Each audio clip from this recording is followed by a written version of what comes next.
One of the few things that I've noticed while creating content this past few years is that in the beginning of the content creation journey, the hard part is, in my opinion, finding the motivation to do something with an idea hours on end. Like, you think of a video idea and now you have to execute on it. And that could take many hours, whether it's many hours of filming or many hours of editing. That could take a long time to do, and a lot of people struggle to find a motivation to do that. But what I've noticed is, as I do this longer and longer, my main issues now aren't the motivation to create content, but it's struggling to find the ideas on what to create. Because right now, if an idea appeared in my head, I'd spend the next 10 hours like making the video. I'd spend the next tomorrow continuing it. Like that, I don't have much of a problem doing. But it's mainly just trying to think of what that next video idea is. And that might have to do also with the fact that when you first start creating videos, you're not really focused as much on the idea. You're more just trying to hone the craft of making a proper video, which I'm still trying to do nowadays. But now that I'm at the point where I could make a video in, like, let's say 10 hours, what ends up happening is all the ideas that you have stored in your brain, you start doing all of them. You start checking all those boxes. In the beginning, you're just spending so much time trying to make the video. Like, you could spend a week making a video versus what could take me a day now to make that same video.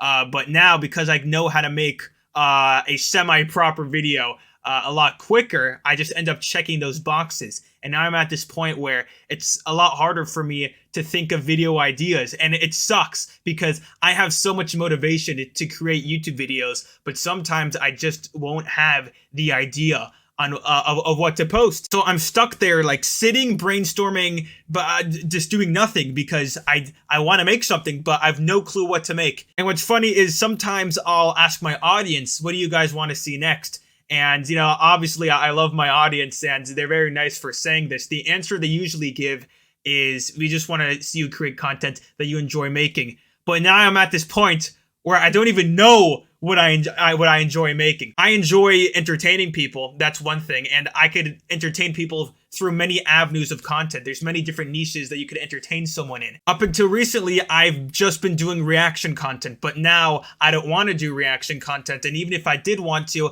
there's not much like Jewish related things to react to anymore. At least when it comes to jokes throughout like movie and TV history. And me personally, like, I don't really want to dive deeper into like the political or historical side of Judaism.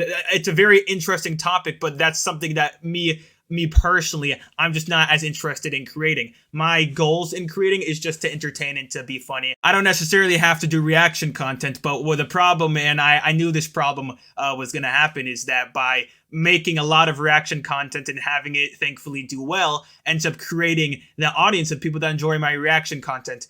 And so it is hard to pivot to different types of content when you have that. There are always going to be people that support what I do no matter what. And I do appreciate those people if they are watching this video. But what you have to understand, and this is sort of like the make or break when it comes to YouTubers, is, are you going to post a video that you enjoy making, but it's not going to do as well? And by as well, I mean, like, it's not going to really hit algorithm. So you're not really going to grow from it, but your core audience will appreciate it, but your core audience won't really grow from that. Like, more people won't come from that. It'll just be the same people enjoying it. Or would you rather create content that you don't mind making, but you know it's not really the content that you want to make truly, but it's going to do very well and it's going to grow your audience and your brand? And majority of YouTubers, including myself, like, we're going to choose that avenue. It's because it's the smarter avenue. And obviously one day we want to fully commit to what we want to do, and hopefully by that point you establish an audience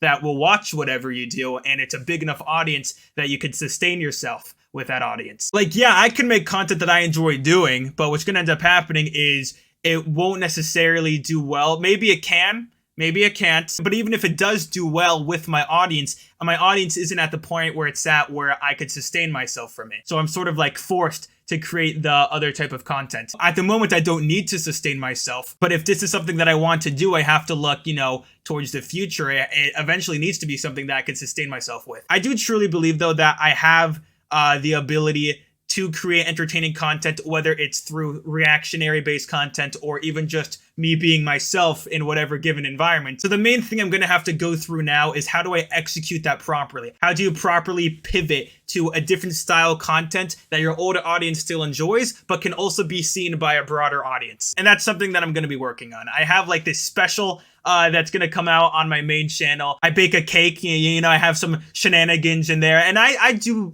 believe it to be an entertaining video. I do believe also that since I did that once, I could for sure make another one and it could be a lot better. But now I'm just gonna have to throw more things at the wall and see what sticks. And that's sort of what I did in the beginning when it came to reaction content. I didn't plan on being a reaction YouTuber, and I don't plan on ending as a reaction YouTuber either. I just like being transparent with y'all. This was another rant type style video. I want to make more of these because I like being open with you guys. I do appreciate my audience. You guys are amazing. And I know that when I ask for your ideas, you're just trying to help, and you're not even obligated to give me ideas. That's my job, and I shouldn't put that burden on you people. So, that's about it. Subscribe.